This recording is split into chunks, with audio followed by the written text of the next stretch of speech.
think it's a great idea if you can see the vision. I think it's going to be more than what you have here. I think that we haven't seen the height that it can go to, because I believe it's something that everybody wants to do. A lot of traditionalists want to kind of take their schools to that next level, but they also want to stay kind of traditional, so it meets a niche in there. And I think I've been raised in EFC with my instructor since I was 17 years old.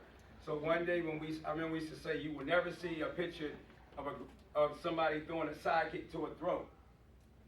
All the pictures you see in ads now, the industry said we would never see those pictures advertised to the general public. And I'm like, hold up, something wrong here. If we, in order to survive, gotta lose the authenticity of our tradition to go with what we said would never happen in order to survive, something's wrong. I love traditional. Traditional is not impractical. Traditional is practical. It's all back to the basics. It's just when you got a good instructor, a good teacher, and you stay around long enough, you can take it. Come on, was Bruce Lee really freestyle? He Wing Chun. And he built on Wing Chun. He can always say it's Jeet Kune Do, but it's really Wing Chun.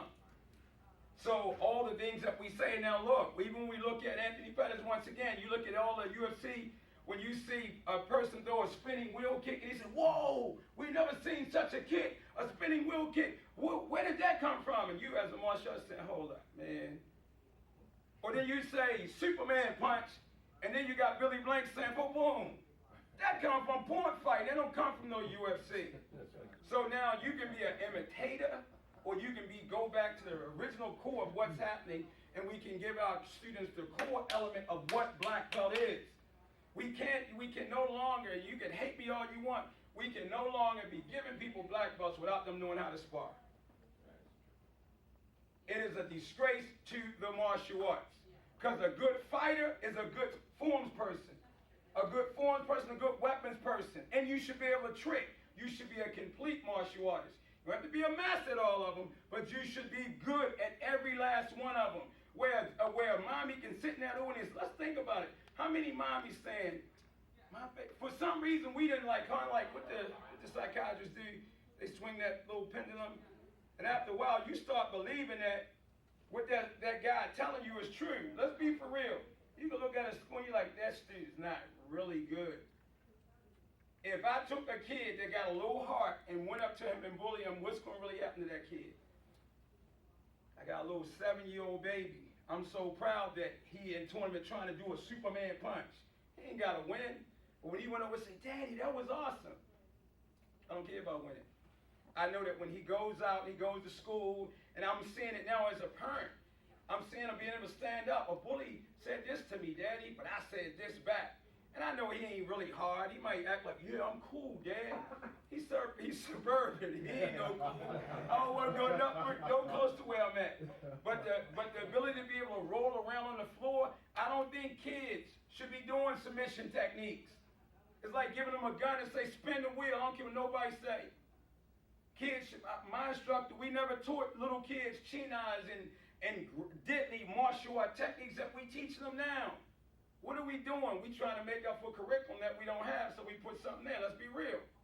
I mean, you can hate me, but I love martial arts, and that's what my instructor taught me. I will never teach a kid street combat.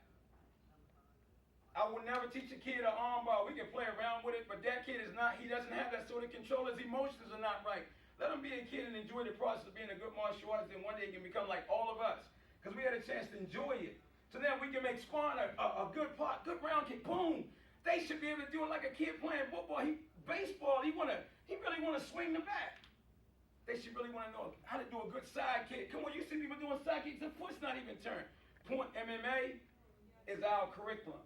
It blends together Kung Fu, karate, all the techniques, some of the techniques called the Billy Blank's cartwheel kick. The Chuck Norris this. The Bill Wallace that. The reason why they love MMA, because we have no history here. We need to go back and remember the history. If it wasn't for sports karate, we would not have martial arts that we know right now today.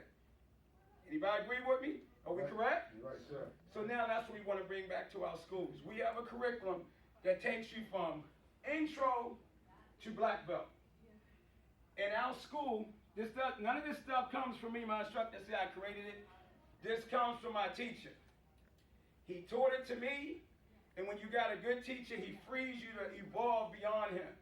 Not so much beyond him, but to enhance the curriculum. This is what my instructor always said. We done did full contact. We done did freestyle. We did all types of competition. So it's my duty to structure something so we can teach it to the children.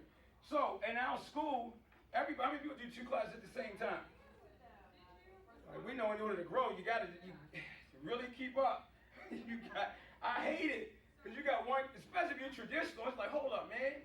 If he over there playing music back there and I'm trying to go, he's messing up my flow. One class, but then I look at the account receivables, behold, it's just dropped. So, it got to be a little of that too. It ain't all just, the technique stuff. So it's like, okay, let's do 2 classes. So every day, because my wife, who's the real boss, she said, you better do 2 classes every day. So guess what? While the kids are doing point MMA and having fun, imagine you got them doing real good technique and you got a little flag on the back of him. A little kid trying to grab him, but he ain't got to take him. Now he's going to pull the flag off. The other kid doing footwork. It's like, whoa, that's what we talking about. That's the energy of the class. But guess what? While that class is going on, you got the parents over there doing what I took you guys through yesterday. You going to tell me that a mom don't want to be pushed? Go to the gym. The gym, the fitness industry is built up by the same moms that's sitting over there on the side and you saying they can't do martial arts. They can do more cardio than the average guy. Yeah, they can. Right there, Terrell? They got more air, I think. They got more air. They want to be challenged. So what we do, we got the way the system works out, we got the point MMA, all sparring. Katas, it stays in tune to the traditional categories. Katas, self-defense, sparring, and testing, because they do get belts in there. So while the kids over there doing point MMA, we got the moms over there doing crazy calisthenics. And they get crazy. They get crazy. They be, whoa! I mean, Mr. PK, he represents the AAU. He's here. Let's give him a welcome here. Because he's trying to make point MMA an AAU sport along with the crazy calisthenics, which will be big for our industry. So, we thank you for that. But to get back, so you got the parents over there. The parents are going crazy. The kids are over here. And when the class is over, guess what? They go out. And then the dads come in, and we got something for the dads. Of course, the dad don't want to do no MMA. He ain't trying to spar. But we do have a self-defense component, which is called street combat. But it all goes back to what? The family. We give the family exactly what they need. The kids don't want combat. They want athleticism. The moms just want fitness. And every now and then, most of the moms that compete in our tournament, guess what? Most of the women that won the world championships at my instructors' tournaments are regular moms. But hold up. They shouldn't be doing this. But once you begin to implement the program and you get them doing what you guys doing, once again, raise your hand that was in that class. When I was in your face and you was throwing up, did you want to quit? No, sir. How did you feel when it was over? Tired. But did you feel emotionally good? Felt great. When I was in your face and you just felt like you just wanted to let it go, did I make you just keep pushing it forward? Sir. How was that energy in that room? Did it feel like it was love? That's how your dojo should be. You come to my school, I will never show you a lack of energy. And that's what this program is allowing us to do. Yeah, I know we traditional, but we do have music that goes along with it. I don't think no class should be going without music. So we got little music, and there's a difference between tricking music and fighting music, if you know how to fight. The beats are totally different. Tricking music, you can't be doing cardio. You got to have a little swagger. So we create beats specifically to allow a person to move. Really watch. When we really transcend to that real black belt, everybody got that. Am I correct, Master Brown? That's what I see. I'm just here for that. So that's what we do. With the whole curriculum, it's for the moms, it's for the dads, it's for the kids. We even do it as young as 3.5 years old. Anybody seen our little point of equipment, the little gloves? They say, y'all got little teeny kids doing it? Yep. We got the the battle ropes. We do battle ropes with the kids. We got a whole battle rope program coming out with Mr. Jeff Bowe. Everybody wants this. What I want, what is it? Beachbody. This is how big this MMA is. When Beachbody now released a program called MMA Combat, it's telling you need to get on the bandwagon. I'm looking outside our industry because I want to grow what the consumer wants. I don't want the sale to be hard. I want it to be easy.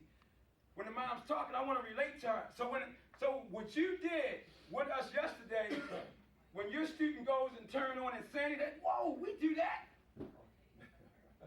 You got to come. Forget insanity. We had a person come to class one time and say, this ain't insanity, this crazy. That's why we call it crazy.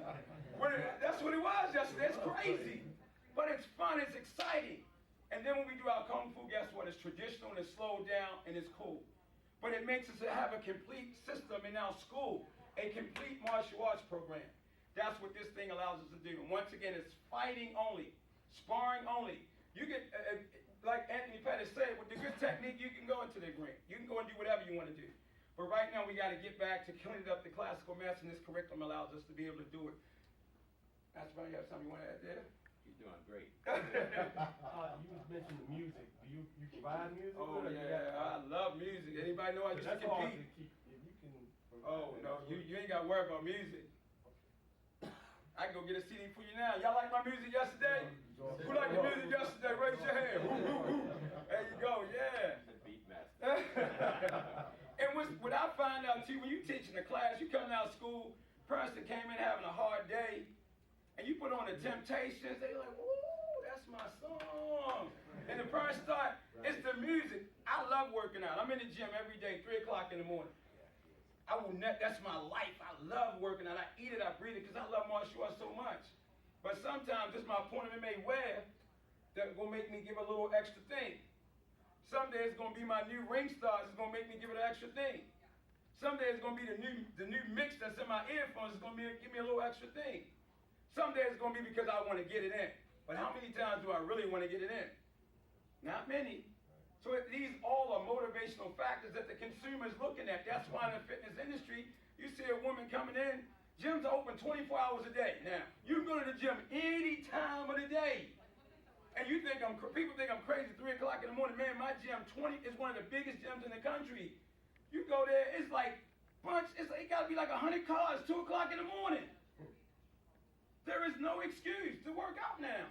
So we see the fitness industry saying this, that people want to get up, they want to work out, and they're adjusting to what the people want. That's what we did with this. I'm trying to get the people what they want. Because I think with the economy, the reason why our schools are suffering, we're trying to force on them what we used to force on the general public before. Come in, do this, do that. They can put on the internet and choose somebody else. Well, this guy, he's a little too hard on me. Let me go down here. Let me check this person. And then I truly believe, I'm not being offensive, all those false advertisements that we have up on our wall, people checking the internet, so let me see his YouTube channel. Parents come in now and do an intro, they say, well, this ain't not a belt factory, is it? You don't just give them belts. And we are a school, how do you take a person to a test? You trying to help Johnny, and the dad complains like, why did he get that belt? He shouldn't really get that belt. He wasn't really good. He couldn't do that push-up. So now we got to find a happy medium. And I think this is what's allowing us to be able to do that. Master Brown, would you? Again, like I said, I think that it kind of brings the two worlds together. It seems like there was a split for a while. There was the guys that were doing street combat, real martial arts, and then these traditional guys that's been fooling themselves for years. I think there's a happy medium in between. Very traditional guys say, I don't do that stuff. That's not real martial arts. It's just brawling. And you got the guys over here looking saying, yeah, but these are forms and weapons classes. You got to teach people how to fight. Somewhere there's got to be that middle ground, because everybody who comes in, I love to watch boxing.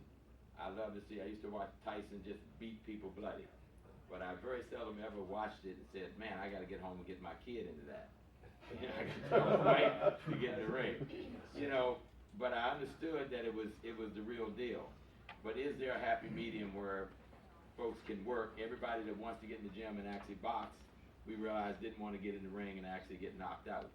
So in martial arts, it was either the extreme. Either you had to do this, or there are a lot of schools that taken real fighting out of their schools.